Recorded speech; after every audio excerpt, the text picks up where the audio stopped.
الله أكبر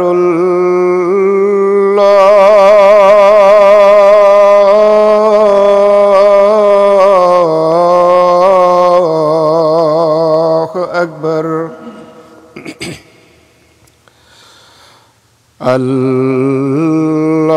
الله أكبر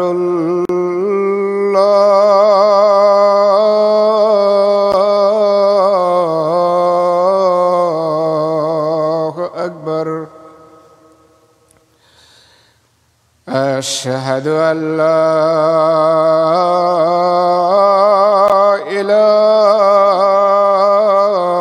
إله إلا الله أشهد أن لا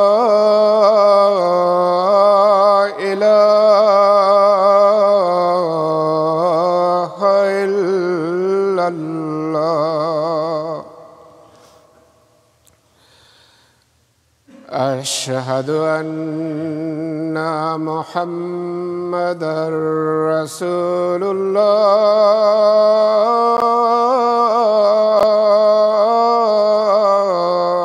الله أشهد أن محمدًا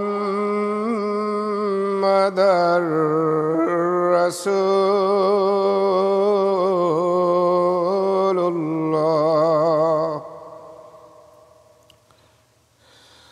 حي على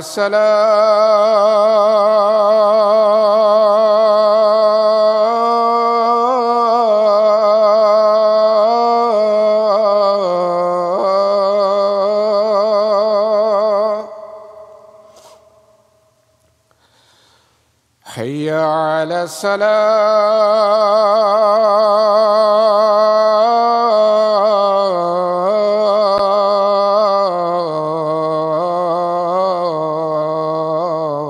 الصلاة حي على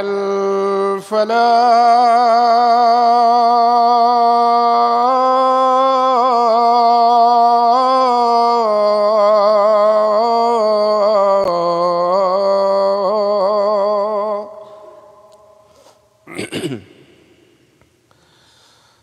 حي على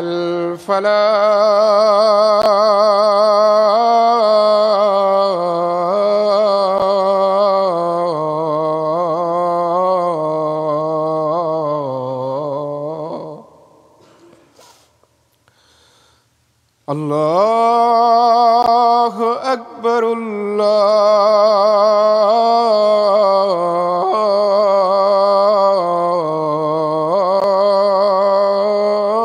الله أكبر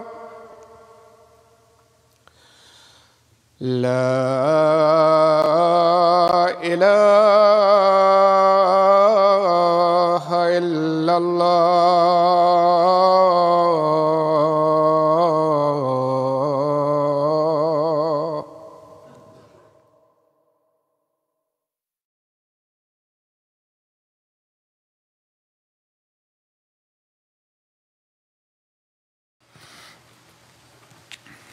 السلام علیکم ورحمۃ اللہ۔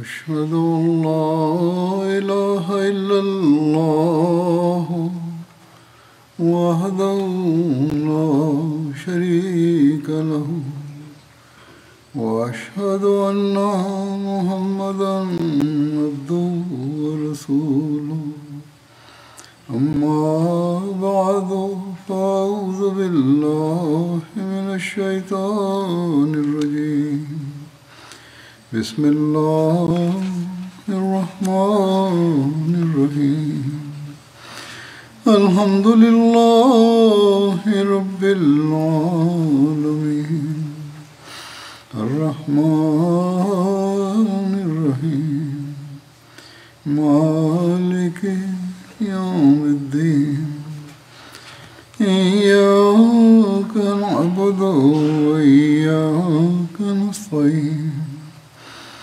اهدنا الصراط المستقيم صراط الذين أنعمت عليهم غير المغضوب عليهم ولا الضالين.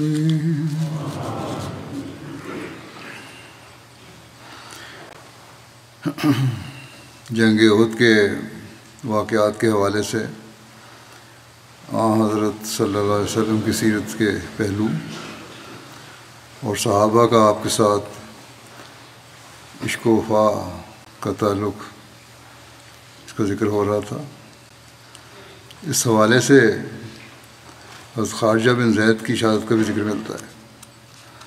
حضرت خارجہ نے غزوہ احد میں بڑی بہادری اور جبامردی سے لڑتے ہوئے شہادت کا رتبہ پایا. نیزوں کی زد میں آ گئے اور آپ کو 13 سے زائد زخم لگے. آپ زخموں سے نڈھال پڑے تھے کہ پاس سے صفوان بن امیہ گزرا. اس نے انہیں پہچان کر حملہ کر کے شہید کر دیا. پھر ان کا مسئلہ بھی کیا اور کہا کہ یہ ان لوگوں میں سے ہے جنہوں نے بدر میں ابو علی کو قتل کیا تھا، یعنی میرے باپ امیہ بن خلف کو قتل کیا تھا. اب مجھے موقع ملا ہے کہ ان اصحاب محمد صلی اللہ علیہ وسلم میں سے بہترین لوگوں کو قتل کروں اور اپنا دل ٹھنڈا کروں. اس نے حضرت ابن قوقل، حضرت خارجہ بن زید اور حضرت اوس بن ارقم کو شہید کیا. حضرت خارجہ اور حضرت سعد بن ربیع جو کہ آپ کے چچا زاد بھائی تھے، ان دونوں کو ایک ہی قبر میں دفن کیا گیا. روایت ہے کہ احد کے دن حضرت عباس بن عبادہ اونچی آواز سے کہہ رہے تھے کہ اے مسلمانوں کے گروہ، اللہ اور اپنے نبی سے جڑے رہو. جو مصیبت تمہیں پہنچی ہے یہ اپنے نبی کی نافرمانی سے پہنچی ہے. وہ تمہیں مدد کا وعدہ دیتا تھا لیکن تم نے صبر نہیں کیا. پھر حضرت عباس بن عبادہ نے اپنا خود اور اپنی زرہ اتاری اور حضرت خارجہ بن زید سے پوچھا کہ کیا آپ کو اس کی ضرورت ہے؟ خارجہ نے کہا نہیں، جس چیز کی تمہیں آرزو ہے وہی میں بھی چاہتا ہوں، یعنی شہادت. پھر وہ سب دشمن سے بھڑ گئے. عباس بن عبادہ کہتے تھے کہ ہمارے دیکھتے ہوئے اگر رسول اللہ صلی اللہ علیہ وسلم کو کوئی تکلیف پہنچی تو ہمارا اپنے رب کے حضور کیا عذر ہوگا. اور حضرت خارجہ یہ کہتے تھے کہ اپنے رب کے حضور ہمارے پاس نہ تو کوئی عذر ہوگا اور نہ ہی کوئی دلیل. حضرت عباس بن عبادہ کو سفیان بن عبد شمس سلمی نے شہید کیا اور خارجہ بن زید کو تیروں کی وجہ سے جسم پر 10 سے زائد زخم لگے.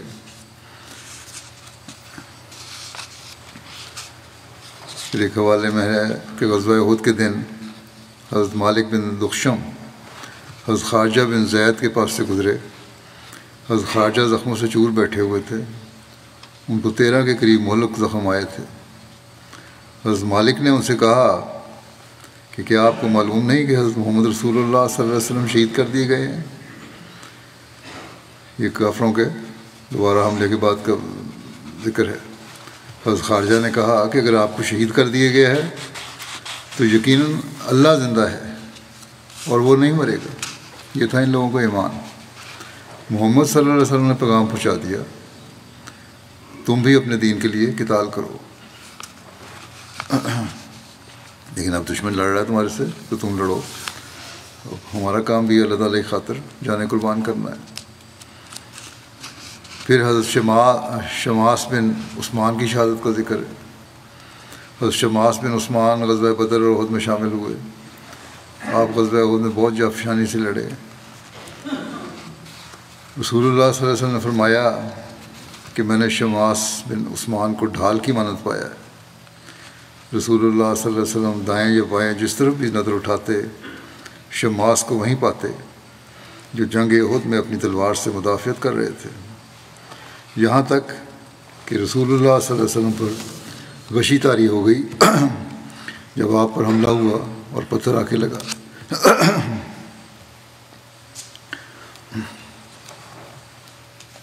حضرت شماس نے اپنے آپ کو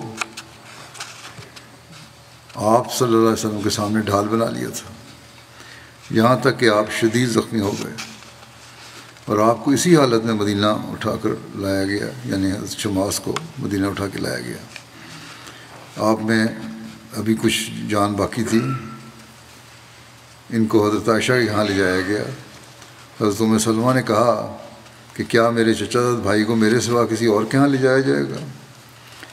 اس پر آپ حضرت صلی اللہ علیہ وسلم نے فرمایا کہ انہیں حضرت ام سلمہ کے پاس اٹھا کر لے جاؤ۔ بس آپ کو وہیں لے جایا گیا اور آپ نے انہی کے گھر وفات پائی۔ وہاں احد سے زخمی ہو کے آئے تھے۔ پھر حضرت صلی اللہ علیہ وسلم کے حکم سے حضرت شماس کو مقام احد میں لے جا کر انہی کپڑوں میں دفن کیا گیا۔ 2 دن بعد وفات ہو گئی مدینہ میں، لیکن دفن ان کو احد میں جا کے کیا گیا۔ جب جنگ کے بعد آپ کو زخمی حالت میں اٹھا کر مدینہ لایا گیا تو وہاں 1 دن اور 1 رات تک زندہ رہے تھے، اور اس دوران کہا جاتا ہے کہ انہوں نے کچھ کھایا پیا نہیں، انتہائی کمزوری کی حالت تھی، بلکہ بے ہوشی کی حالت تھی۔ حضرت شماس کی وفات 34 سال کی عمر میں ہوئی تھی، نوجوان تھے۔ حضرت شماس بن عثمان کے بارے میں تاریخ نے ایسا واقعہ محفوظ کیا ہے جو ان کی حضرت صلی اللہ علیہ وسلم سے محبت کی ایک مثال بن گیا، اور اسلام کی خاطر قربانی کی اعلیٰ ترین معیار قائم کرنے کی بھی مثال ہے۔ جنگ احد میں جہاں حضرت طلحہ کے عشق و محبت کی داستان کا ذکر ملتا ہے کہ کس طرح انہوں نے اپنا ہاتھ حضرت صلی اللہ علیہ وسلم کے چہرے مبارک کے سامنے رکھا کہ کوئی تیر آپ کو نہ لگے، وہاں حضرت شماس نے بھی بڑا عظیم کردار ادا کیا۔ حضرت شماس حضرت صلی اللہ علیہ وسلم کے سامنے کھڑے ہو گئے اور ہر حملہ اپنے اوپر لیا۔ حضرت صلی اللہ علیہ وسلم نے حضرت شماس کے بارے میں فرمایا کہ شماس کو اگر میں کسی چیز سے تشبیہ دوں تو ڈھال سے تشبیہ دوں گا، کہ وہ احد کے میدان میں میرے لیے ایک ڈھال ہی تو بن گیا تھا۔ وہ میرے آگے پیچھے دائیں اور بائیں حفاظت کرتے ہوئے آخر دم تک لڑتا رہا۔ حضرت صلی اللہ علیہ وسلم جس طرف نظر ڈالتے آپ فرماتے ہیں شماس انتہائی بہادری سے وہاں مجھے لڑتے ہوئے نظر آتا۔ جب دشمن حضرت صلی اللہ علیہ وسلم پر حملے میں کامیاب ہو گیا اور آپ کو غشی کی کیفیت طاری ہوئی، آپ گر گئے، تب بھی شماس ہی ڈھال بن کر آگے کھڑے رہے، یہاں تک کہ خود شدید زخمی ہو گئے۔ اسی حالت میں انہیں مدینہ لایا گیا۔ حضرت ام سلمہ نے کہا یہ میرے چچا کے بیٹے ہیں، میں ان کی قریبی ہوں، رشتہ دار ہوں، اس لیے میرے گھر میں ان کی تیمارداری اور علاج وغیرہ ہونا چاہیے۔ لیکن زخموں کی شدت کی وجہ سے 1.5-2 دن بعد ہی ان کی وفات ہو گئی۔ حضرت صلی اللہ علیہ وسلم نے فرمایا کہ شماس کو بھی اس کے کپڑوں میں ہی دفن کیا جائے جس طرح باقی شہداء کو کیا گیا ہے۔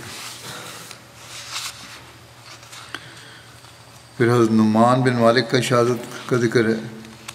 حضرت نعمان بن مالک غزوہ بدر اور احد میں شریک ہوئے اور غزوہ احد میں شہید ہوئے۔ انہیں صفوان بن امیہ نے شہید کیا تھا۔ ایک دوسری روایت کے مطابق حضرت نعمان بن مالک کو ابان بن سعید نے شہید کیا تھا۔ حضرت نعمان بن مالک حضرت مجزر بن زیاد اور حضرت عبادہ بن حساس کو غزوہ احد کے موقع پر ایک ہی قبر میں دفن کیا گیا تھا۔ حضرت نعمان بن مالک نے رسول اللہ صلی اللہ علیہ وسلم کے غزوہ احد کے لیے نکلتے اور آپ صلی اللہ علیہ وسلم کے عبداللہ بن ابی بن سلول سے مشورہ کے وقت عرض کیا کہ یا رسول اللہ، بخدا میں جنت میں ضرور داخل ہوں گا۔ بڑی حدیث سے فرما رہے ہیں، کہتے ہیں وسلم کو میں جنت میں ضرور داخل ہوں گا۔ آپ صلی اللہ علیہ وسلم نے فرمایا وہ کیسے؟ تو حضرت نعمان نے عرض کیا اس وجہ سے کہ میں گواہی دیتا ہوں کہ اللہ کے سوا کوئی معبود نہیں، اور آپ صلی اللہ علیہ وسلم اللہ کے رسول ہیں، اور میں لڑائی سے ہرگز نہیں بھاگوں گا۔ اس پر رسول اللہ صلی اللہ علیہ وسلم نے فرمایا تم نے سچ کہا، چنانچہ وہ اسی روز شہید ہو گئے۔ خالد بن ابو مالک جادی روایت کرتے ہیں کہ میں نے اپنے والد کے کتاب میں یہ روایت پائی کہ حضرت نعمان بن کوکل انصاری نے دعا کی تھی کہ مجھے تیری قسم اے میرے رب، ابھی سورج غروب نہیں ہوگا کہ میں اپنے لنگڑے پن کے ساتھ جنت کی سرسبزی میں چل رہا ہوں گا۔ چنانچہ وہ اسی روز شہید ہو گئے۔ رسول اللہ صلی اللہ علیہ وسلم نے فرمایا اللہ تعالیٰ نے اس کی دعا قبول کر لی، کیونکہ میں نے اسے دیکھا، کشفی نظارہ دیکھا آپ صلی اللہ علیہ وسلم نے کہ اللہ تعالیٰ نے اللہ تعالیٰ نے آن وسلم کو بتایا، آپ نے فرمایا کہ میں نے اس کو دیکھا کہ وہ جنت میں چل رہا تھا اور اس میں کسی قسم کا لنگڑا پانی یا لڑکھڑاہٹ نہیں تھی۔ پھر حضرت ثابت بن دہدہ کا ذکر ہے۔ ثابت بن دہدہ نے بھی غزوہ احد میں نمایاں شرکت کی، نمایاں کردار ہے۔ حضرت صلی اللہ علیہ وسلم کی شہادت کی خبر کے بعد مسلمانوں میں سے بعض نے کہا اب جب کہ رسول اللہ صلی اللہ علیہ وسلم شہید ہو گئے ہیں تو تم اپنی قوم کے پاس لوٹ چلو، وہ تمہیں امان دیں گے۔ اس پر کچھ دوسرے لوگوں نے کہا کہ اگر رسول اللہ صلی اللہ علیہ وسلم شہید ہو گئے ہیں تو کیا تم اپنے نبی صلی اللہ علیہ وسلم کے دین اور اس کے پیغام کے لیے نہیں لڑو گے یہاں تک کہ تم اپنے رب کے حضور شہید ہو کر حاضر ہو جاؤ؟ حضرت ثابت بن دہدہ نے انصار سے کہا اے انصار کے گروہ، اگر محمد صلی اللہ علیہ وسلم شہید ہو گئے ہیں تو اللہ تعالیٰ زندہ ہے، اسے موت نہیں آ سکتی، اپنے دین کے لیے قتال کرو، اللہ تعالیٰ تمہیں فتح و کامرانی عطا کرنے والا ہے۔ یہ سن کر انصاری مسلمانوں کا ایک گروہ اٹھا اور انہوں نے حضرت ثابت کے ساتھ مل کر مشرکین کے اس گروہ پر حملہ کر دیا، جس میں خالد بن ولید، اکرمہ بن ابو جہل، عمر بن عاص اور زرار بن خطاب تھے۔ مسلمانوں کی اس چھوٹی سی جماعت کو حملہ کرتے دیکھ کر خالد بن ولید نے ان پر سخت جوابی حملہ کیا اور ثابت بن دہدہ اور ان کے انصاری ساتھیوں کو شہید کر دیا۔ ایک اور روایت میں بیان ہوا ہے کہ عبداللہ بن عمر ختمی کہتے ہیں ثابت بن دہدہ احد کے دن سامنے آئے اور مسلمان اس وقت منتشر اور پریشان حال تھے۔ یہ اونچی آواز میں پکارنے لگے کہ اے گروہ انصار، میرے پاس آؤ، میں ثابت بن دہدہ ہوں، اگر محمد صلی اللہ علیہ وسلم واقعی قتل ہو گئے ہیں تو اللہ زندہ ہے، وہ کبھی نہیں مرے گا، لہذا تم اپنے دین کی طرف سے لڑو، اللہ تمہیں غالب کرے گا اور تمہاری مدد کرے گا۔ چنانچہ ایک جماعت انصار کی ان کے پاس جمع ہو گئی، انصاری تھے یہ، اور وہ مسلمانوں کو اپنے ساتھ لے کر کفار پر حملہ کرنے لگے۔ ان کے مقابلے پر کافروں کا ایک سخت لشکر آیا جس میں ان کے سردار خالد بن ولید، عمر بن عاص، اکرمہ بن ابو جہل اور زرار بن خطاب تھے۔ یہ سب لوگ مل کر ان پر حملہ کرنے لگے۔ ثابت پر خالد بن ولید نے نیزے سے حملہ کیا اور نیزہ ان کے پار کر دیا۔ ثابت شہید ہو کر گر پڑے اور ان کے ساتھ اور جو انصار تھے وہ بھی شہید ہو گئے۔ اسی وجہ سے کہا جاتا ہے کہ اس دن سب مسلمانوں کے آخر میں یہی لوگ شہید ہوئے۔ ایک روایت میں ہے کہ خالد نے بڑھ کر نیزہ مارا جسے حضرت ثابت زخمی ہو کر زمین پر گر پڑے۔ لوگ اٹھا کر لائے اور علاج شروع کیا۔ اس وقت تو خون بند ہو گیا اور وہ اچھے ہو گئے، لیکن غزوہ حدیبیہ کے بعد یکایک زخم پھر پھٹ گیا اور اس کے صدمے سے انہوں نے وفات پائی۔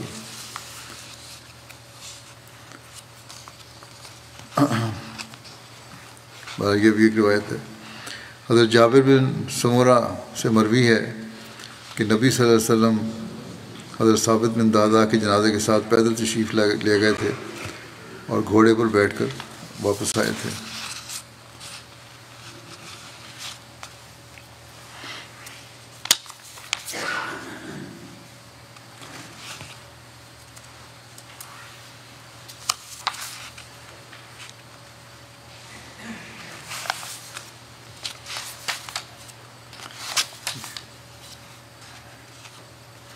اس روایت سے بھی لگتا ہے کہ جو یہ روایت ہے کہ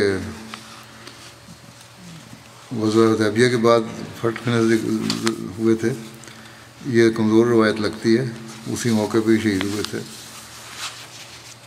ایک خاندان کے 4 افراد کی شہادت کے بارے میں ذکر ملتا ہے۔ ثابت بن وقش اور رفاع بن وقش دونوں بھائی احد کے دن شہید ہوئے تھے، اور ان کے ہمراہ ثابت بن وقش کے 2 بیٹے سلمہ بن ثابت اور عمر بن ثابت بھی شہید ہوئے تھے۔ عمر بن ثابت کا نام اسیرم بھی بیان ہوا ہے، اور ان سب کا تعلق انصار کے قبیلے بنو عبد الاشل سے تھا۔ رفاع بن وقش بوڑھے آدمی تھے۔ رفاع اور ثابت دونوں بھائیوں نے جنگ احد میں اکٹھے قتال کیا۔ رفاع کو خالد بن ولید نے شہید کیا۔ ثابت بن وقش کی شہادت کا واقعہ یوں بیان ہوا ہے، ابن اسحاق نے لکھا ہے کہ جس وقت رسول اللہ صلی اللہ علیہ وسلم احد کی جنگ کے لیے تشریف لے گئے تو ثابت بن وقش اور حسیل بن جابر، جن کا نام یمان تھا،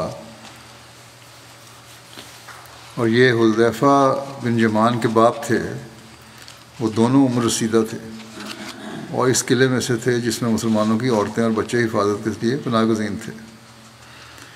ان میں سے ایک نے دوسرے سے کہا کہ تم کس چیز کا انتظار کر رہے ہو؟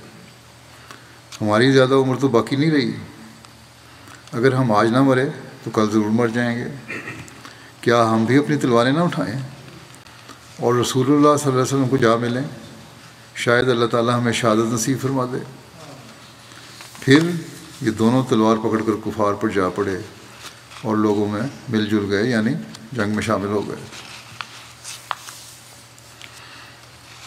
عمر بن ثابت یا اسیرم ان کا نام بھی تھا، عمر بن ثابت بن وقش انصاری، جیسا کہ میں نے کہا اسیرم کے نام سے مشہور تھے۔ ان کی والدہ حضرت حذیفہ بن یمان کی بہن تھیں۔ یہ غزوہ احد کے دن نماز فجر کے بعد مسلمان ہوئے، نماز فجر کے بعد مسلمان ہوئے، میں نے نماز نہیں پڑھی، اس کے بعد انہوں نے اسلام لائے اور اپنے گھوڑے پر سوار ہو کر رسول اللہ صلی اللہ علیہ وسلم سے جا ملے، مسلمانوں سے مل کر جہاد کرتے رہے حتیٰ کہ شہید ہو گئے۔ حضرت ہریرہ سے روایت ہے کہ آپ یہ صحابی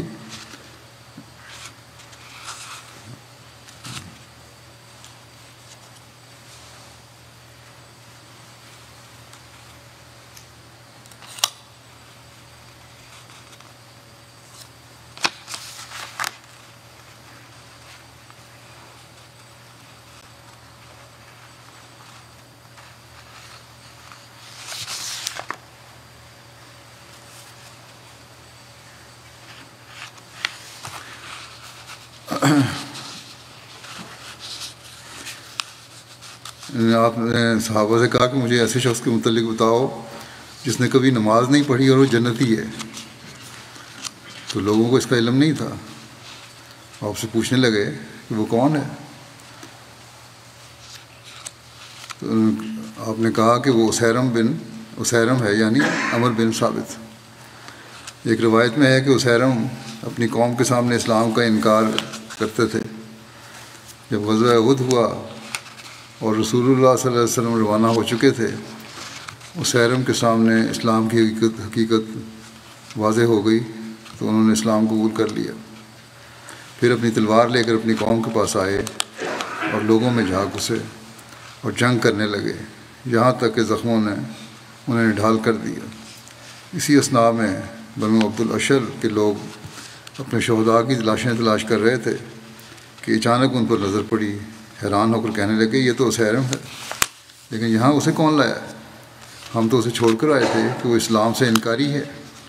پھر انہوں نے ان سے پوچھا، اے اسیرم تم یہاں کیسے پہنچے؟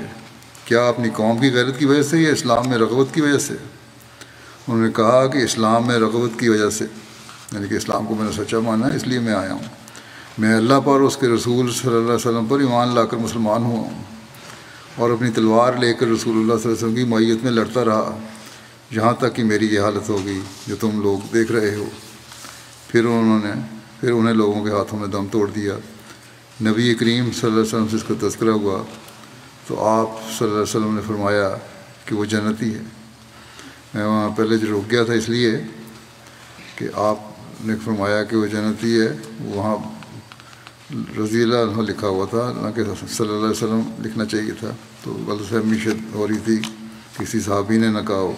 لیکن بہرحال اس سے واضح ہو جاتا ہے کہ حضرت صلی اللہ علیہ وسلم نے فرمایا کہ وہ جنتی ہے۔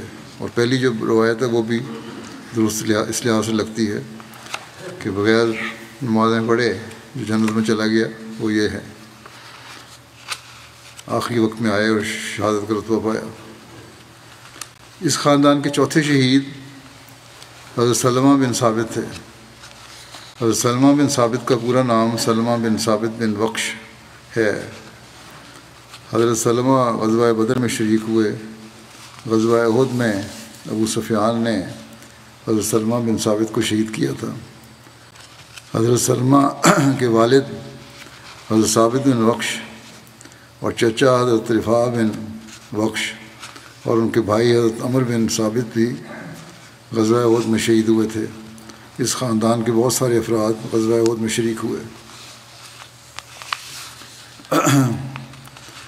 مخیرق یہودی تھا ایک، اور بنو نذیر میں سے تھا۔ محمد بن عمر اسلمی اس نے ذکر کیا کہ یہ اسلام لے آیا تھا، اور بعض نے کہا کہ یہ بنو قینقاع میں سے تھا، بعض کے نزدیک یہ بنو ثعلبہ بن فتیون میں سے تھا، یہ یہود کے بڑے علماء میں سے تھا۔ اس نے رسول اللہ صلی اللہ علیہ وسلم کو آپ صلی اللہ علیہ وسلم کی صفات اور اپنے علم سے پہچان لیا تھا، لیکن اس پر اپنے دین کی محبت غالب رہی، ایمان نہیں لایا۔ ہفتے کے دن اس نے کہا کہ اے یہود کی جماعت، اللہ کی قسم تم جانتے ہو کہ محمد صلی اللہ علیہ وسلم کی مدد کرنا تم پر حق واجب ہے۔ یعنی کہ جمعے کو روانہ ہوا تھا نا لشکر کوت پہ، اس نے ہفتے کو اگلے دن کہا۔ انہوں نے کہا کہ آج سبت کا دن ہے۔ اس نے کہا، لوگوں نے کہا کہ آج تو سبت کا دن ہے، آج تو کوئی جنگ والی بات نہیں۔ اس نے کہا تمہارے لیے کوئی سبت نہیں۔ پھر اپنی قوم کے لوگوں کو کہا کہ اگر میں آج قتل ہو گیا تو میرا مال محمد صلی اللہ علیہ وسلم کا ہوگا، وہ جو چاہیں اس میں تصرف کریں۔ پھر اپنے ہتھیار تھام کو چل پڑا۔ جب لڑائی ہوئی تو یہ لڑتے ہوئے شہید ہو گیا۔ تو رسول اللہ صلی اللہ علیہ وسلم نے فرمایا مخیرق یہود میں سب سے بہتر ہے۔ ایک روایت میں ہے کہ رسول اللہ صلی اللہ علیہ وسلم نے فرمایا کہ مخیرق یہود میں سے سبقت لے گیا، اور سلمان اہل فارس میں سے سبقت لے گیا، اور بلال اہل حبشہ میں سے سبقت لے گیا۔ ایک سیرت نگار نے مخیرق کے بارے میں لکھا ہے کہ ایک رائے یہ ہے کہ اس نے اسلام کی خاطر کفار سے لڑتے لڑتے اپنی جان قربان کر دی، اور حضرت صلی اللہ علیہ وسلم کی زبان مبارک سے اس کے حق میں توصیفی کلمات جاری ہوئے۔ اس کی بنا پر متعدد سیرت نگاروں اور تاریخ دانوں نے مخیرق کو مسلمان گردانا ہے، جن میں ابن حشام، سہیلی، ابن حجر، ابن کثیر، بلازری، قاضی ایاز اور امام نووی اور دیگر شامل ہیں۔ پھر حضرت عبداللہ بن جاش کا ذکر ہے۔ تاریخ میں لکھا ہے کہ خدا اور اس کے رسول کی محبت نے ان کو تمام دنیا سے بے نیاز کر دیا تھا۔ انہیں اگر کوئی تمنا تھی تو صرف یہ کہ جان عزیز کسی طرح راہ خدا میں نثار ہو جائے۔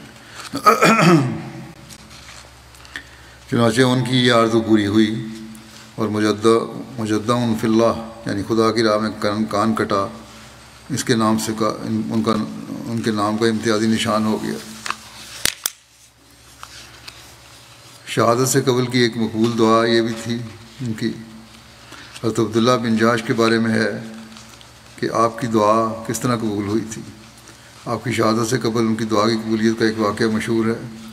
اسحاق بن سعد بن نبی وقاص اپنے والد سے روایت کرتے ہیں کہ حضرت عبداللہ بن جاش نے میرے والد یعنی سعد سے غزوہ احد کے دن کہا کہ آؤ اللہ تعالیٰ سے دعا کریں۔ چنانچہ دونوں نے ایک جانب ہو گئے۔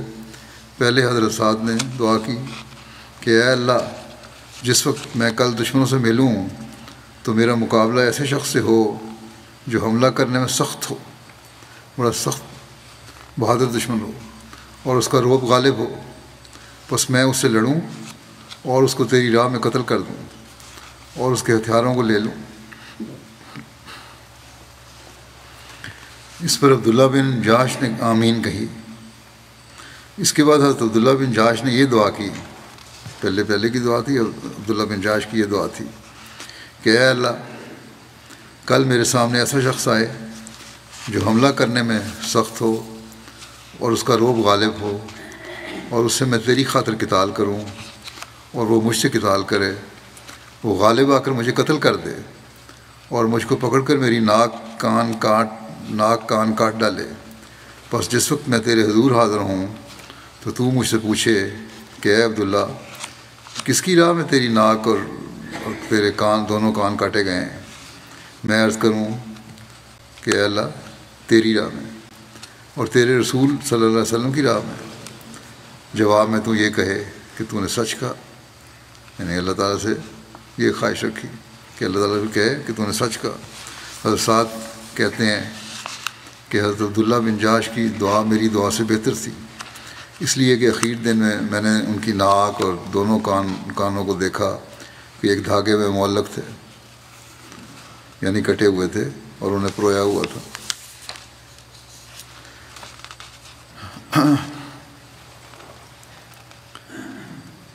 صحابہ کا اللہ تعالیٰ سے پیار کا عجیب انداز ہوتا تھا۔ حضرت مطلب بن عبداللہ بن حنطب کی روایت ہے کہ رسول اللہ صلی اللہ علیہ وسلم جس روز احد کی جانب روانہ ہوئے تو حضرت صلی اللہ علیہ وسلم نے راستے میں مدینہ کے قریب ایک جگہ شیخین کے پاس رات قیام کیا، جہاں حضرت ام سلمہ ایک بھنی ہوئی دستی لائیں جس میں سے حضور صلی اللہ علیہ وسلم نے نوش فرمایا، اسی طرح نبیز لائیں اور آپ صلی اللہ علیہ وسلم نے نبیز بھی پی۔ یہ بھی ایک قسم کا کھانا ہے جو پتلا ہوتا ہے ہریرے کی طرح۔ پھر ایک شخص نے وہ نبیز والا پیالہ لے لیا اور اس میں سے کچھ پیا، پھر وہ پیالہ حضرت عبداللہ بن جاش نے لے لیا اور اس کو ختم کر دیا۔ ایک آدمی نے حضرت عبداللہ بن جاش سے کہا کہ کچھ مجھے بھی دے دو، تمہیں معلوم ہے کہ کل صبح تم کہاں جاؤ گے؟ یعنی جنگ ہونی ہے، کیا پتہ کس نے شہید ہونا ہے، کس نے زندہ رہنا ہے۔ حضرت عبداللہ بن جاش نے کہا کہ ہاں مجھے معلوم ہے، مجھے اپنی شہادت کا یقین ہے، مجھے اللہ تعالیٰ سے اس حالت میں ملنا ہے۔ پھر کہنے لگے کہ مجھے اللہ تعالیٰ سے اس حالت میں ملنا کہ میں سیراب ہوں، یعنی اچھی طرح کھایا پیا ہو، اس سے زیادہ محبوب ہے کہ میں اس سے پیاسا ہونے کی حالت میں ملوں۔ اللہ تعالیٰ سے ملنا تو ہے تو میں کھایا اچھی طرح سیراب ہو کے ملوں اللہ تعالیٰ سے، یہ میری خواہش ہے، اس لیے میں پی رہا ہوں۔ یہ صحابہ کا اللہ تعالیٰ سے پیار کا یہ عجیب انداز ہے، اور اس کے لیے ان کی تیاری کے بھی عجیب رنگ ہیں۔ حضرت عبداللہ بن جاش اور حضرت حمزہ بن عبد المطلب کو ایک ہی قبر میں دفن کیا گیا تھا۔ حضرت حمزہ حضرت عبداللہ بن جاش کے ماموں تھے اور شہادت کے وقت آپ کی عمر 40 سال سے کچھ زائد تھی۔ رسول کریم صلی اللہ علیہ وسلم آپ کے ترکے کے ولی بنے اور آپ صلی اللہ علیہ وسلم نے ان کے بیٹے کو خیبر میں مال خرید کر دیا۔ حضرت ابو سعد خیثمہ بن ابو خیثمہ کی شہادت اور اس کے لیے حضرت صلی اللہ علیہ وسلم کی دعا کی درخواست کا ذکر یوں ملتا ہے۔ حضرت صلی اللہ علیہ وسلم سے دعا کی درخواست کی انہوں نے، اس کا ذکر ملتا ہے کہ محمد بن عمر نے بیان کیا ہے کہ خیثمہ نے احد کے دن عرض کیا کہ یا رسول اللہ، میں بدر کی جنگ میں شرکت نہیں کر سکا تھا، اللہ کی قسم میں اس پر حریص تھا، یہاں تک کہ میں نے بدر میں جانے کے لیے قرعہ ڈالا تو میرے بیٹے سعد بن خیثمہ کا قرعہ نکلا اور اس نے شہادت حاصل کی بدر میں۔ اور گزشتہ رات میں نے خواب میں اس کو بہت اچھی صورت میں دیکھا، وہ جنت کے باغوں اور نہروں میں سیر کر رہا تھا اور کہہ رہا تھا کہ آپ ہمارے پاس آ جائیں، ہم جنت میں ساتھ ہوں گے۔ میں نے اپنے رب کے وعدے کو حق پایا ہے، اور اللہ کی قسم میں اس کی جنت میں رفاقت کا مشتاق ہوں، یعنی میں چاہتا ہوں کہ میں وہاں جا کے اسے ملوں۔ تو آپ صلی اللہ علیہ وسلم پھر انہوں نے کہا کہ آپ صلی اللہ علیہ وسلم اللہ تعالیٰ سے دعا کریں کہ وہ مجھے شہادت اور جنت میں اس کی رفاقت عطا کرے۔ تو رسول اللہ صلی اللہ علیہ وسلم نے ان کے لیے دعا کی تو وہ احد میں شہید ہو گئے۔ حضرت عبداللہ بن عمر کی شہادت کا ذکر ہے۔ ایک روایت میں مذکور یہ اس طرح ہے کہ جب حضرت عبداللہ بن عمر نے غزوہ احد کے لیے نکلنے کا ارادہ کیا تو اپنے بیٹے حضرت جابر کو بلایا اور ان سے کہا کہ اے میرے بیٹے، میں دیکھتا ہوں کہ میں اولین شہداء میں سے ہوں گا، اور اللہ کی قسم میں اپنے پیچھے رسول اللہ صلی اللہ علیہ وسلم کی ذات کے بعد تمہارے علاوہ کسی کو نہیں چھوڑ کے جا رہا جو مجھے زیادہ عزیز ہوں۔ یعنی یہ دو ہستیاں ہیں جو مجھے دنیا میں پیاری ہیں، سب سے پہلے آن صلی اللہ علیہ وسلم کی ذات، اس کے بعد تم میرے بیٹے۔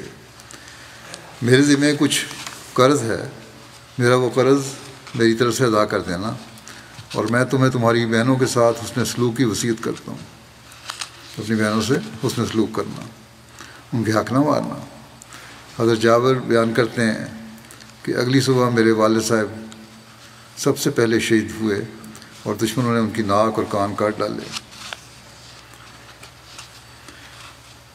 حضرت جابر بن عبداللہ فرماتے ہیں کہ جب رسول اللہ صلی اللہ علیہ وسلم احد کے شہداء کو دفن کرنے کے لیے تشریف لائے تو آپ صلی اللہ علیہ وسلم نے فرمایا کہ ان کو ان کے زخموں سمیت ہی کفن دے دو، کیونکہ میں ان پر گواہ ہوں، اور کوئی مسلمان ایسا نہیں جو اللہ کی راہ میں زخمی کیا جائے مگر وہ قیامت کے دن اس طرح آئے گا کہ اس کا خون بہہ رہا ہوگا اور اس کا رنگ زعفران کا ہوگا اور اس کی خوشبو کستوری کی ہوگی، یعنی کہ یہ پسندیدہ لوگ ہیں جو اللہ تعالیٰ کے حضور حاضر ہوں گے، انہیں نہلانے اور کفنانے کی کوئی ضرورت نہیں ہے، انہی کا لباس ان کا کفن ہے۔ حضرت جابر کہتے ہیں کہ میرے والد کو ایک چادر کا کفن دیا گیا، اور آپ صلی اللہ علیہ وسلم فرما رہے تھے کہ ان میں سے کون زیادہ قرآن جاننے والا ہے۔ جب یہ شہداء دفن کیے جا رہے تھے تو حضرت صلی اللہ علیہ وسلم فرماتے تھے کہ کون زیادہ قرآن جاننے والا ہے۔ جب کسی ایک کی طرف اشارہ کیا جاتا تو آپ فرماتے کہ یہ اشارہ کیا جاتا کہ یہ زیادہ قرآن جاننے والا ہے، تو آپ فرماتے کہ اس کو قبر میں اس کے ساتھیوں سے پہلے اتارو، یعنی یہ کیونکہ قرآن جانتا ہے اس لیے اس کو آپ پہلے دفناتے تھے۔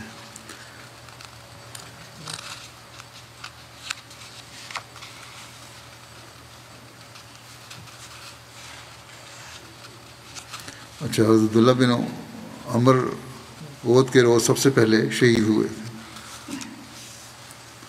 ان کی تدفین کے موقع پر نبی اکرم صلی اللہ علیہ وسلم نے فرمایا کہ عبداللہ بن عمر اور عمر بن جموح کو ایک ہی قبر میں دفن کرو، کیونکہ ان کے درمیان اخلاص اور محبت تھی۔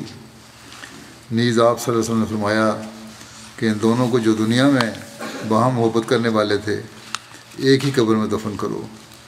وہ کہتے ہیں کہ عبداللہ بن عمر سرخ رنگ کے تھے اور آپ کے سر کے اگلے حصے پر بال نہ تھے اور قد زیادہ لمبا نہ تھا، جبکہ حضرت عمر بن جموح لمبے قد والے تھے۔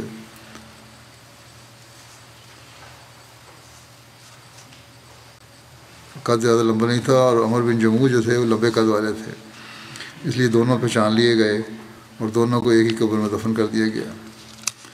حضرت جابر بن عبداللہ بیان کرتے ہیں کہ غزوہ احد کے دن میرے والد کو نبی کریم صلی اللہ علیہ وسلم کے پاس اس حالت میں لایا گیا کہ آپ کا مسئلہ کیا گیا تھا، یعنی جسم کے اعضاء کاٹے گئے تھے، خاص طور پر کان اور ناک۔ آپ کی نعش رسول اللہ صلی اللہ علیہ وسلم کے سامنے رکھی گئی۔ کہتے ہیں کہ میں نے ان کے چہرے پر سے کپڑا اٹھانے لگا تو لوگوں نے مجھے منع کر دیا۔ پھر لوگوں نے ایک عورت کے چیخنے کی آواز سنی تو کسی نے کہا کہ حضرت عبداللہ بن عمر کی بیٹی ہیں، ان کا نام حضرت فاطمہ بنت عمر تھا، یا یہ بھی کہا جاتا ہے کہ حضرت عبداللہ بن عمر کی بہن تھیں۔ اس پر رسول اللہ صلی اللہ علیہ وسلم نے فرمایا مت رو، کیونکہ فرشتے مسلسل اس پر اپنے پروں سے سایہ کیے ہوئے ہیں. وہ تو جنت میں گیا ہے، خوش قسمت ہے، اس سے رونے کی ضرورت نہیں. ایک اور روایت میں ہے کہ حضرت جابر بن عبداللہ بیان کرتے ہیں کہ میرے والد کو جب احد کے روز لایا گیا تو میری پھوپھی بھی ان پر رونے لگیں تو میں بھی رونے لگا. لوگ مجھے منع کرنے لگے مگر رسول اللہ صلی اللہ علیہ وسلم نے مجھے منع نہیں فرمایا. پھر رسول اللہ صلی اللہ علیہ وسلم نے فرمایا تم لوگ اس پر رو یا نہ رو، کفر نہیں پڑتا. اللہ کی قسم فرشتے اس پر مسلسل اپنے پروں سے سایہ کیے ہوئے تھے یہاں تک کہ تم نے اسے دفن کر دیا.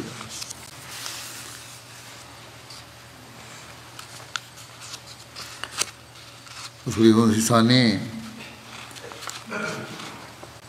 رضی اللہ عنہ ایک آیت کی سورہ بقرہ کی آیت کی تشریح کرتے ہوئے فرماتے ہیں کہ اللہ تعالیٰ فرماتا ہے کہ جو مسلمان شہید ہو گئے ہیں تم انہیں مردہ مت کہو، وہ خدا تعالیٰ کے زندہ سپاہی ہیں اور خدا تعالیٰ ان کا ضرور بدلہ لے گا. اور فرماتے ہیں دیکھو چانچہ اگر ایک صحابی مارا گیا تو اس کے مقابلے پر مشرکوں کے 5 آدمی مارے گئے، اور ہر جگہ اور ہر جنگ میں کفار مسلمانوں کے مقابلے میں بہت زیادہ ہلاک ہوئے سوائے جنگ احد کے کہ اس میں بہت سے مسلمان مارے گئے تھے، مگر ان کا بدلہ بھی اللہ تعالیٰ نے دوسری جنگوں میں لے لیا.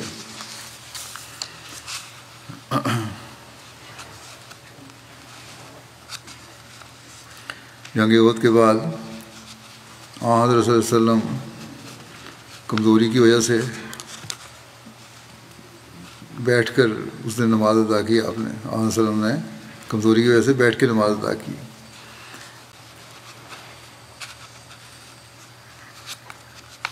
اور یہ نماز جو ادا کی وہ زور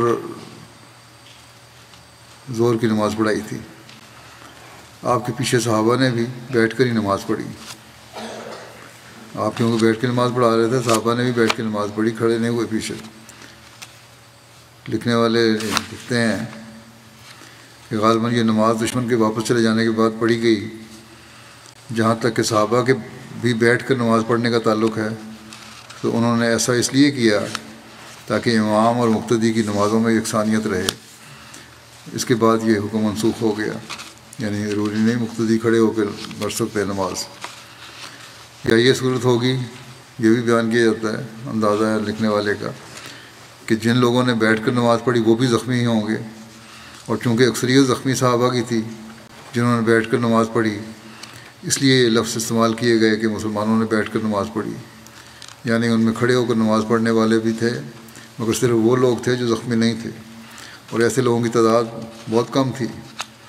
اکثریت زخمیوں کی تھی، لہذا اکثریت کا لحاظ کرتے ہوئے سب مقتدیوں کے بارے میں ہی کہہ دیا گیا ہے کہ مقتدیوں نے بیٹھ کر نماز پڑھی ہے.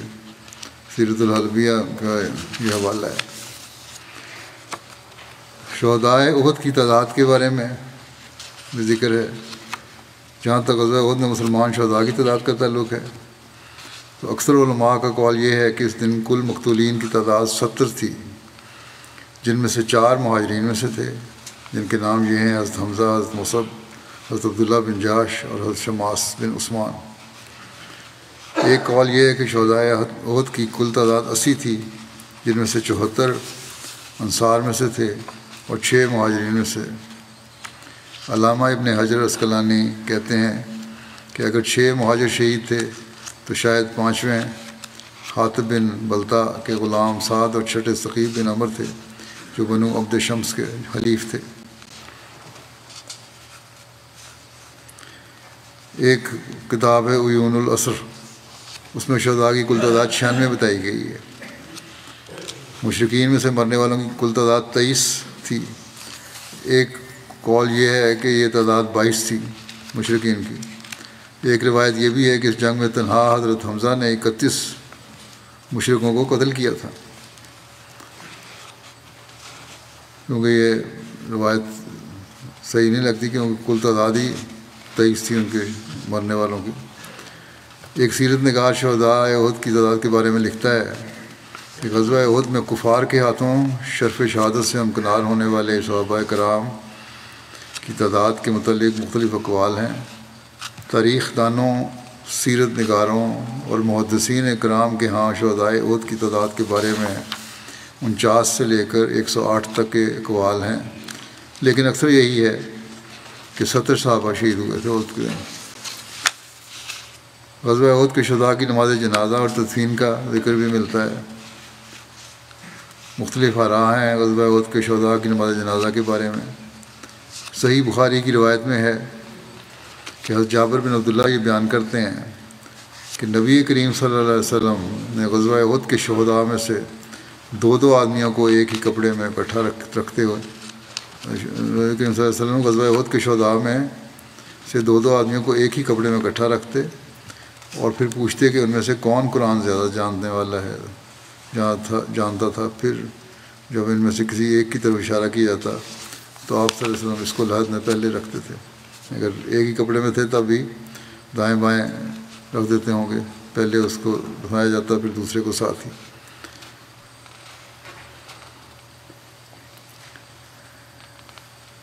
پھر آپ فرماتے تھے کہ میں قیامت کے دن ان لوگوں کا گواہ ہوں اور ان کے خونوں میں ہی دفن کرنے کا حکم دیتے تھے۔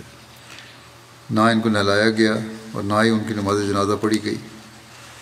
صحیح بخاری کی ایک دوسری روایت بھی ہے کہ حضرت عقبہ بن عامر بیان کرتے ہیں کہ رسول اللہ صلی اللہ علیہ وسلم ایک دن تشریف لائے اور آپ صلی اللہ علیہ وسلم نے غزوہ احد کے شہداء کا جنازہ پڑھا۔ بخاری کی ایک دوسری روایت میں ہے کہ آپ صلی اللہ علیہ وسلم نے شہدائے احد کا جنازہ غزوہ احد کے 8 سال بعد پڑھا تھا۔ تو یہاں مختلف روایتیں ہیں، مختلف وقتوں میں جو باتیں آئیں سامنے راویوں نے پیش کی گئی ہیں، لیکن یہی لگتا ہے کہ اس وقت نہیں پڑھا گیا، بعد میں کسی وقت پڑھا گیا جنازہ۔ سنن ابن ماجہ میں بیان ہے کہ حضرت ابن عباس بیان کرتے ہیں کہ غزوہ احد کے شہداء کو رسول اللہ صلی اللہ علیہ وسلم کی خدمت میں لایا جاتا اور آپ صلی اللہ علیہ وسلم 10 شہداء کا جنازہ پڑھتے اور حضرت حمزہ کی میت آپ صلی اللہ علیہ وسلم کے پاس ہی موجود رہی جبکہ باقی شہداء کو لے جایا جاتا۔ ہو سکتا ہے اس میں بھی ان کو غلط فہمی لگی ہو۔ سنن ابو داؤد میں بیان ہے کہ حضرت انس بن مالک بیان کرتے ہیں کہ غزوہ احد کے شہداء کو غسل نہیں دیا گیا اور ان کے خون یعنی زخموں سمیت دفنایا گیا اور ان میں سے کسی کی بھی نماز جنازہ نہیں ادا کی گئی۔ سنن ابو داؤد ہی کی ایک روایت میں ہے کہ حضرت انس بن بیان کرتے ہیں کہ رسول کریم صلی اللہ علیہ وسلم سوائے حضرت حمزہ کے اور کسی شہید کا جنازہ نہیں پڑھا۔ سنن ترمذی کی روایت میں ہے کہ حضرت انس بن مالک بیان کرتے ہیں کہ رسول اللہ صلی اللہ علیہ وسلم نے غزوہ احد کے شہداء کا جنازہ نہیں پڑھا۔ اکثریت یہی ہے کہ نہیں پڑھا گیا۔ سیرت ابن ہشام اور سیرت حلبیہ میں لکھا ہے کہ حضور صلی اللہ علیہ وسلم نے احد کے شہداء کا جنازہ اس طرح ادا کیا کہ سب سے پہلے حضرت حمزہ کی نماز جنازہ ادا کی گئی۔ آپ نے نماز جنازہ میں 7 تکبیرات کہیں۔ سیرت حلبیہ کے مطابق 4 تکبیریں کہیں۔ اس کے بعد باقی شہداء کو ایک ایک کر کے لایا جاتا اور حضرت حمزہ کی میت کے ساتھ رکھا جاتا اور آپ ان دونوں کی نماز جنازہ ادا فرماتے اور اس طرح تمام شہداء کی نماز جنازہ 1 بار اور حضرت حمزہ کی نماز جنازہ 72 بار اور بعض کے نزدیک 92 بار ادا کی گئی۔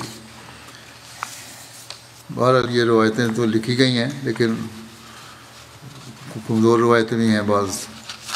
سیرت کی ایک کتاب دلائل النبوہ میں لکھا ہے کہ حضرت حمزہ کی میت کے پاس 9 شہداء کو اکٹھا لایا جاتا اور ان کی نماز جنازہ ادا کی جاتی، پھر ان 9 کو لے جایا جاتا اور مزید 9 شہداء کو لایا جاتا اور اس طرح ان تمام شہداء کی نماز جنازہ ادا کی گئی اور آپ نے ہر دفعہ نماز جنازہ میں 7 تکبیرات کہیں۔ سیرت حلبیہ اور دلائل النبوت میں غزوہ احد کے شہداء کی نماز جنازہ کی احادیث کے بارے میں بحث کی گئی ہے اور ان دونوں کتب میں حضرت جابر بن عبداللہ کی روایت کہ نبی کریم صلی اللہ علیہ وسلم نے غزوہ احد کے شہداء کو ان کے خونوں کے ساتھ ہی دفن کرنے کا حکم دیا، نہ ان کو نہلایا گیا اور نہ ہی ان کی نماز جنازہ پڑھی گئی، اس کو زیادہ مضبوط قرار دیا ہے۔ تو آخری نتیجہ یہی نکلا کہ جنازہ نہیں پڑھا گیا تھا۔ حضرت امام شافعی بیان کرتے ہیں کہ متواتر روایات سے یہ بات پختہ طور پر معلوم ہوتی ہے کہ نبی کریم صلی اللہ علیہ وسلم نے غزوہ احد کے شہداء کا جنازہ نہیں پڑھا، اور جن روایات میں ذکر آیا ہے کہ آپ صلی اللہ علیہ وسلم نے ان شہداء کا جنازہ پڑھا تھا اور حضرت حمزہ پر 70 تکبیرات کہی تھیں، یہ بات درست نہیں ہے اور جہاں تک حضرت عقبہ بن عامر کی روایت کا تعلق ہے کہ حضور صلی اللہ علیہ وسلم نے 8 سال کے بعد ان شہداء کا جنازہ پڑھا تھا، تو اس روایت میں اس بات کا ذکر ہوا ہے کہ یہ 8 سال بعد کا واقعہ ہے۔ یہ بھی لکھا ہوا ہے کہ 8 سال بعد کا واقعہ، اس وقت نہیں تھا یہ۔ امام بخاری نے اپنی کتاب میں باب الصلاۃ علی الشہید، یعنی شہیدوں کی نماز جنازہ کے عنوان سے باب بندہ ہے، اور ان کے نتیجے صرف 2 حدیثیں لائے ہیں، اور اس کے نیچے صرف 2 حدیثیں لائے ہیں۔ پہلی حدیث میں جو کہ حضرت جابر بن عبداللہ سے مروی ہے، اس میں واضح طور پر ذکر ہے کہ غزوہ احد کے شہداء کو نہ غسل دیا گیا اور نہ ہی ان پر نماز جنازہ پڑھی گئی، جبکہ دوسری حدیث میں حضرت عقبہ بن عامر سے مروی ہے، جس میں وہ بیان کرتے ہیں کہ ان النبی خرج یوما فصلی علی اہل احد صلاتہ علی المیت، ایک دن نبی کریم صلی اللہ علیہ وسلم نکلے اور احد کے شہداء پر نماز جنازہ کی طرز پر نماز پڑھی، اور یہی حدیث بخاری میں ہے، میں ہی دوسری جگہ غزوہ احد کے باب میں بھی آئی ہے، وہاں یہی صحابی روایت کرتے ہیں اور بیان کرتے ہیں کہ صلی رسول اللہ علی قتلى احد بعد 8 سنین کل مودع للاحیاء والاموات، کہ رسول اللہ صلی اللہ علیہ وسلم نے احد کے شہداء پر 8 سال بعد اس طرح نماز پڑھی جیسے زندوں یا وفات پانے والوں کو الوداع کہا جاتا ہے۔ اسی طرح علامہ ابن حجر اسقلانی کہتے ہیں کہ امام شافعی کی اس سے یہ مراد ہے کہ کسی کی وفات پر لمبی مدت گزر جانے کے بعد اس کی قبر پر جنازہ نہیں پڑھا جاتا۔ امام شافعی کے نزدیک جب رسول اللہ صلی اللہ علیہ وسلم کو معلوم ہوا کہ آپ کے وصال کا وقت قریب ہے، تو آپ نے ان شہداء کی قبروں پر جا کر انہیں الوداع کہتے ہوئے ان کے لیے دعا فرمائی اور ان کے لیے مغفرت طلب کی۔ جماعت کا بھی یہی موقف ہے جو مرزا بشیر احمد صاحب نے لکھا ہے، اس کو گو اس وقت نماز جنازہ ادا نہیں کی گئی تھی، یہ تو واضح ہے، روایتیں اسی حق میں ہے کہ نماز جنازہ احد کے شہداء کی ادا نہیں کی گئی تھی۔ آپ نے بھی یہی لکھا ہے کہ نماز جنازہ ادا نہیں کی گئی تھی، لیکن بعد میں زمانہ وفات کے قریب، جب حضرت صلی اللہ علیہ وسلم کا زمانہ قریب آیا وفات کا، حضرت صلی اللہ علیہ وسلم نے خاص طور پر شہدائے احد پر جنازے کی نماز ادا کی اور بڑے درد دل سے ان کے لیے دعا فرمائی۔ تو یہ بھی کچھ اور ذکر بھی ہیں اس کے، ہوں گے باقی انشاءاللہ۔ دنیا کے جو حالات ہیں اس کے بارے میں بھی کچھ کہہ دوں۔ جنگ کی آگ تو اب پھیلتی جا رہی ہے، انسانیت کے تباہی سے بچنے کے لیے اب بہت دعاؤں کی ضرورت ہے، اور احمدی اگر حقیقت میں صحیح طرح دعا کریں تو اس کے لیے کچھ کر سکتے ہیں۔ اسرائیلی حکومت ہے، وہ اپنی ڈٹائی پہ تلی ہوئی ہے، ہر بات پہ وہ اپنا کوئی نہ کوئی بہانہ ادھر تلاش کر کے بیان کر دیتے ہیں کہ یہ وجہ ہوئی اس نے ہم نے یہ کیا، اور کسی بات کو، کسی بھی عقل کی بات کو ماننے کو تیار نہیں۔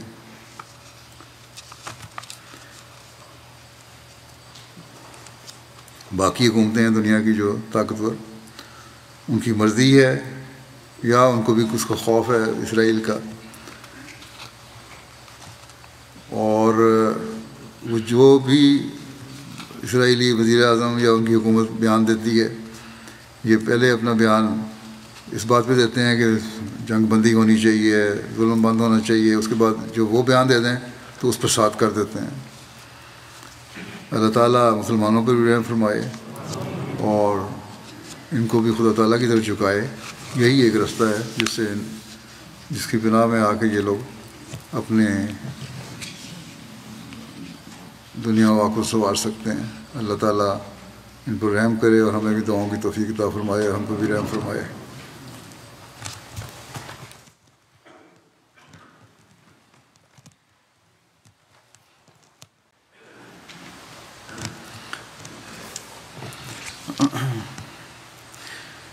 الحمد لله نحمده ونستعينه ونستغفره ونؤمن به ونتوكل عليه ونعوذ بالله من شرور أنفسنا ومن سيئات أعمالنا من يهده الله فلا مضل له ومن يضلل